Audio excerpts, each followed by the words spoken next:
Assalamualaikum warahmatullahi wabarakatuh. Terima kasih atas kesempatan yang diberikan. Perkenalkan, nama saya Sulfianti Rama, NIM 1921040019 dari kelas PTSP S102. Pada kesempatan kali ini, saya akan memaparkan tentang kelebihan dan kekurangan organisasi proyek.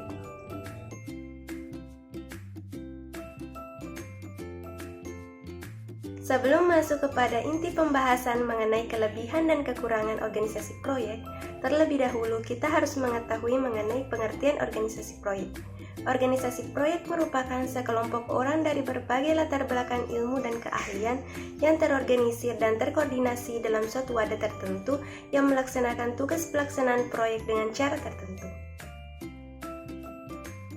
Kali ini kita akan membahas mengenai kelebihan dan kekurangan dari dua bentuk organisasi proyek. Yang pertama, menurut Project Management Body of Knowledge, dan kedua, menurut BERI DKK berdasarkan hubungan kontraknya. Kita akan lanjutkan ke pembahasan selanjutnya. Pada bentuk organisasi proyek menurut Project Management Body of Knowledge, terdapat tiga jenis organisasi proyek. Yang pertama, organisasi fungsional, yang kedua, organisasi proyek, dan yang ketiga, organisasi matriks.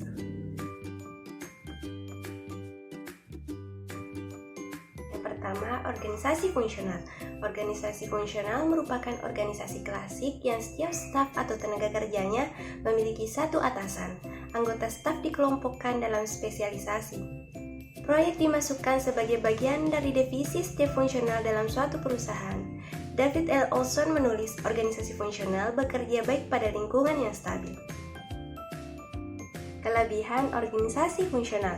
Yang pertama, kemudahan pengawasan karena setiap anggota atau staf hanya melapor ke satu pimpinan.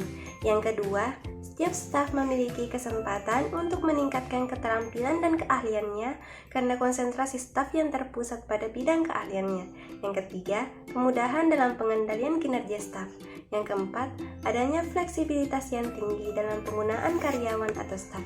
Yang kelima, orang-orang dengan keahlian berbeda dikelompokkan dalam satu grup untuk berbagi pengetahuan dan pengalaman yang bermanfaat bagi pemecahan masalah teknis. Yang keenam, divisi fungsional yang bersangkutan bisa jadi basis bagi kelangsungan teknologi bila para personel keluar dari proyek. Yang ketujuh, divisi fungsional mempunyai jalur-jalur karir bagi mereka yang mempunyai keahlian tertentu. Kekurangan organisasi fungsional. Yang pertama, adanya kecenderungan mengutamakan kinerja dan keluaran hanya pada masing-masing bidang sehingga mengurangi perhatian terhadap sasaran atau tujuan proyek secara keseluruhan. Yang kedua, jika organisasi cukup besar, dapat terjadi distorsi informasi yang disebabkan oleh makin panjangnya rantai pengambilan keputusan. Yang ketiga, klien tidak menjadi perhatian utama dari aktivitas yang dilakukan oleh orang-orang yang terlibat dalam proyek. Yang keempat, divisi fungsional cenderung berorientasi pada aktivitas yang sesuai dengan fungsinya. Yang kelima, tidak ada individu yang diberi tanggung jawab penuh untuk mengurus proyek. Yang keenam, motivasi untuk orang yang ditugaskan ke proyek cenderung lemah. Yang ketujuh, proyek yang kompleks secara teknis tidak dapat dikerjakan dengan baik tanpa totalitas. Yang kedua, organisasi proyek. Organisasi proyek yaitu proyek yang terpisah dari organisasi induk, di mana menjadi organisasi tersendiri dalam staf teknik tersendiri dan terhubung dengan organisasi induk, hanya berupa laporan kemajuan atau kegagalan secara periodik mengenai proyek. Kelebihan organisasi proyek. Yang pertama, manajer proyek mempunyai wewenang penuh untuk mengelola proyek. Yang kedua, semua anggota tim proyek bertanggung jawab kepada manajer proyek. Yang ketiga, rantai komunikasi menjadi pendek, yaitu manajer proyek dengan eksekutif secara langsung. Yang keempat, proyek yang sejenis yang berturut-turut bisa dilakukan oleh tim yang sama. Yang kelima, pembuatan keputusan cepat karena kewenangan terpusat. Yang keenam, adanya kesatuan komando karena bertanggung jawab kepada satu atasan. Yang ketujuh, bentuk organisasi cukup simpel sehingga mudah dilaksanakan. Yang kedelapan, adanya dukungan menyeluruh terhadap proyek. Kekurangan organisasi proyek. Yang pertama, bisa terjadi duplikasi usaha dan fasilitas jika terjadi banyak proyek. Yang kedua, struktur ini sendiri menambah biaya yang cukup mahal untuk organisasi induk. Yang ketiga, ketidakkonsistenan prosedur sering terjadi. Yang keempat, proyek yang sudah selesai menimbulkan masalah bagi tim proyek. Yang kelima, penumpukan sumber daya yang berlebihan untuk mendapatkan dukungan teknis dan teknologi sewaktu-waktu dibutuhkan, tetapi bisa dipegang pada saat tidak dibutuhkan. Yang keenam, terlalu mahal dan tidak efisien untuk membagi dan memecah penggunaan sumber daya. Yang ketujuh, perusahaan membentuk satu departemen fungsional yang memiliki umur yang pendek, yaitu departemen proyek. Hal ini bertentangan dengan kaidah yang mendasari pembentukan suatu departemen fungsional. Yang ketiga, organisasi matriks. Organisasi matriks yaitu penggabungan kelebihan-kelebihan yang dipunyai organisasi fungsional dan proyek murni dengan menghindarkan kekurangan-kekurangan yang ada. Digunakan untuk menggambarkan organisasi yang membutuhkan penggunaan minimal pada tim proyek maupun kelompok produk. Bisa membentuk pola organisasi. Kelebihan organisasi matriks. Yang pertama, proyek mendapatkan perhatian secukupnya. Yang kedua, lebih mudah untuk mendapatkan orang potensial dari setiap fungsinya. Yang ketiga, tidak ada masalah tentang nasib bagi tim proyeknya jika suatu proyek sudah selesai. Yang keempat, tanggapan keinginan klien bisa cepat diberikan. Yang kelima, konsistensi terhadap kebijaksanaan atau prosedur dari perusahaan induk terjaga. Yang keenam, distribusi sumber daya lebih seimbang. Yang ketujuh, mampu untuk mencapai tingkat organisasi yang diperlukan untuk menjawab tuntutan ganda lingkungan. Yang kedelapan, dapat memanfaatkan karyawan secara fleksibel. Yang kesembilan, sesuai untuk pengambilan keputusan yang sifatnya rumit serta lingkungan yang tidak stabil. Kekurangan organisasi matriks. Yang pertama, manajemen matriks melanggar prinsip kesatuan komando. Yang kedua, dalam organisasi matriks terdapat kekuatan yang seimbang antara manajer fungsional dan manajer proyek, sehingga bila terdapat keraguan siapa yang mesti kena beban, pekerjaan proyek bisa jadi terbengkalai. Yang ketiga, perpindahan sumber daya membuat persaingan antar manajer proyek. Yang keempat, menghabiskan banyak waktu untuk koordinasi. Yang kelima, adanya wewenang ganda menyebabkan munculnya kebingungan. Yang keenam, hanya bisa berjalan jika hubungan bersifat kolegial bukan vertikal. Selanjutnya, organisasi proyek berdasarkan hubungan kontrak menurut Berry DKK. Yang pertama, organisasi tradisional. Yang kedua, organisasi pembangun pemilik atau swakelola. Yang ketiga, organisasi proyek putar kunci. Yang keempat, organisasi manajemen konstruksi. Yang pertama, organisasi tradisional. Dalam struktur organisasi ini, pihak pemilik mempekerjakan seorang pendesain yang bertugas dalam mempersiapkan rencana dan spesifikasi proyek. Kemudian melakukan inspeksi sampai tingkat tertentu, yaitu memonitor informasi dan mengawasi perkembangan pelaksanaan konstruksi.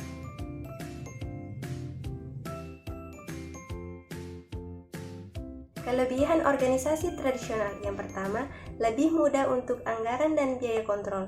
Yang kedua, lebih besar kontrol sumber daya teknis karena semua dikelola di bawah departemen umum atau manajemen divisi. Yang ketiga, kebijakan dan prosedur yang konsisten di antara tim melaporkan ke saluran manajemen umum. Yang keempat, saluran komunikasi vertikal dapat ditentukan dengan mudah. Waktu reaksi sangat minim untuk mengatasi masalah apapun. Kekurangan organisasi tradisional. Yang pertama, tidak ada individu bertanggung jawab untuk keseluruhan memberikan proyek. Yang kedua, koordinasi sumber daya di luar saluran komunikasi vertikal sulit. Yang ketiga, pelanggan komunikasi di saluran melalui manajemen atas. Yang keempat, proyek cenderung jatuh di belakang jadwal karena kompleksitas koordinasi. Jenis organisasi yang kedua yaitu organisasi pembangun pemilik atau swakelola. Swakelola adalah sekumpulan engineer yang menjalankan sistem pelaksanaan proyek tanpa membawa badan hukum sendiri karena menggunakan badan hukum pemilik bangunan. Bentuk organisasi ini merupakan turunan dari organisasi tradisional. Kelebihan organisasi swakelola.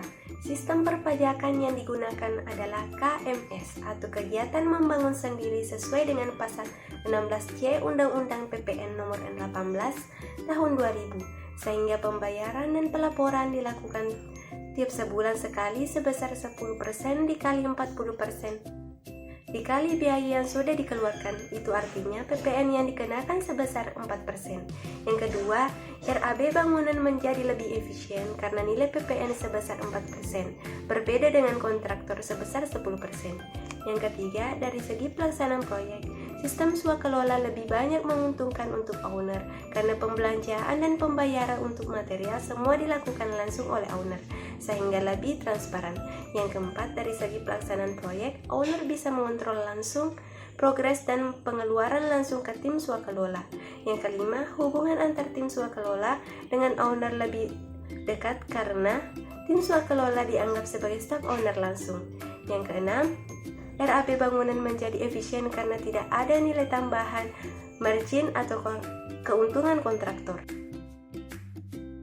Kekurangan organisasi swakelola. Yang pertama, owner harus mengenal sekali track record dari tim swakelola karena tim swakelola tersebut tidak mempunyai nama perusahaan sendiri. Biasanya owner tidak akan memberikan proyek sebesar itu kepada tim yang tidak dikenalnya.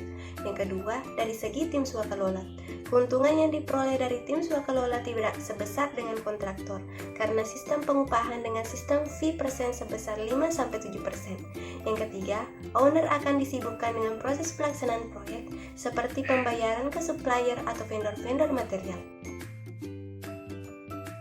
Yang ketiga, organisasi proyek putar kunci.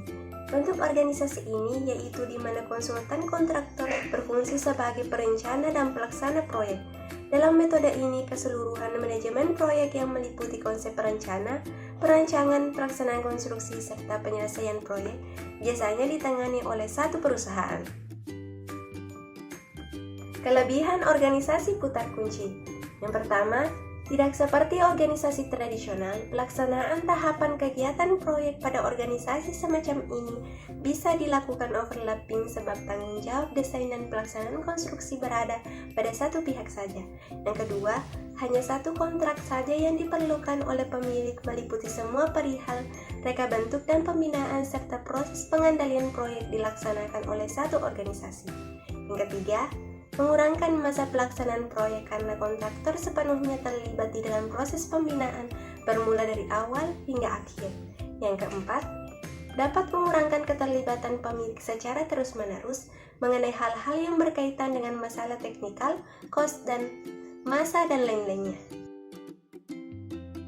Kekurangan dari organisasi putar kunci. Yang pertama, terdapat sedikit saja pemeriksaan baki atau check and balance dibuat yang menjadikan pemilik tidak diberi maklumat.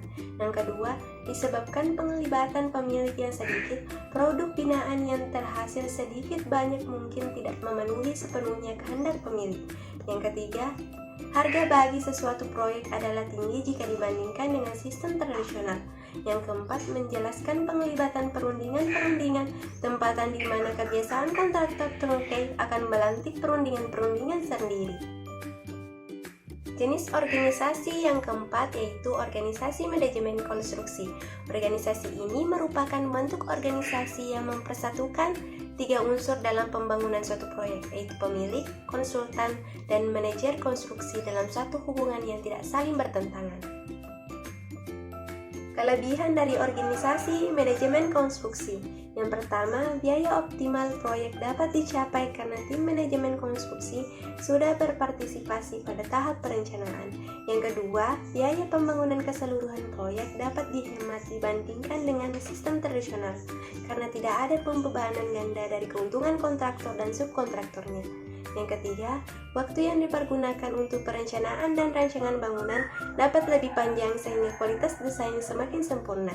Yang keempat, mutu lebih terjamin karena tim manajemen konstruksi ikut membantu kontraktor dalam hal metode pelaksanaan, implementasi, dan quality control. Yang kelima, pemilik proyek tidak perlu menyediakan banyak staf karena praktis. Semua keinginannya dapat ditangani dengan baik melalui pendekatan metode manajemen konstruksi. Kekurangan organisasi manajemen konstruksi. Yang pertama, pemilik yang kurang memiliki kompetensi pada konstruksi dan biaya mungkin curiga dan ragu-ragu dan menghambat kemajuan proyek atau tidak mampu memahami untuk keluhan dan sengketa. Yang kedua, keterbatasan kemampuan pemilik untuk langsung berkomunikasi dengan kontraktor. Yang ketiga, potensi konflik dengan adanya gabungan perencana dan pelaksana yang membatasi penyediaan jasa desain arsitektur atau tidak mengakui atau tidak mendukung kontrak rancangan bangunan. Yang keempat, pemilik mungkin harus melakukan pembayaran awal yang lebih signifikan karena membutuhkan biaya awal dalam membuat proposal. Itulah tadi pemaparan dari saya. Mohon maaf jika terdapat kesalahan maupun kekeliruan dalam penyampaian. Wassalamualaikum warahmatullahi wabarakatuh.